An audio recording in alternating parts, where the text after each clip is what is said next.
The Goblin's Bargain. Once upon a time, in a small village nestled deep in the woods, there was a legend of a goblin who lived among the trees.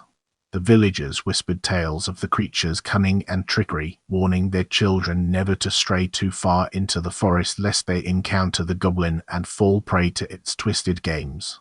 But the goblin was not content with simply scaring the villagers. It yearned for more, for power and control.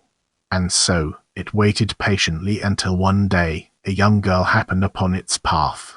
The goblin approached the girl, its beady eyes studying her every move. It knew that it could manipulate her in order to fulfill its desires. "Hello, little one," the goblin hissed. "What brings you to my neck of the woods?" The girl looked up at the goblin, her eyes wide with fear. "I was just playing in the forest. I didn't mean to come this far." The goblin chuckled. "Well, now that you're here, perhaps we can play a little game." And so began the goblin's twisted bargain.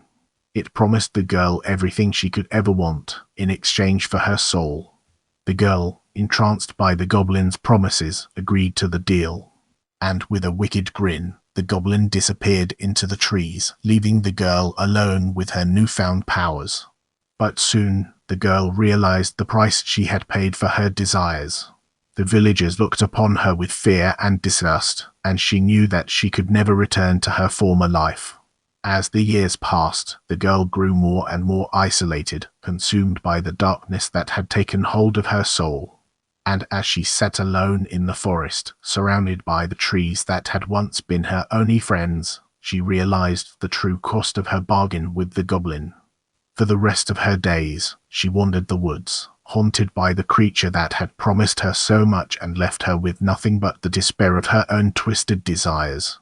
And in the end, it was the goblin who had won the game, for it had taken not just the girl's soul, but her very essence as well.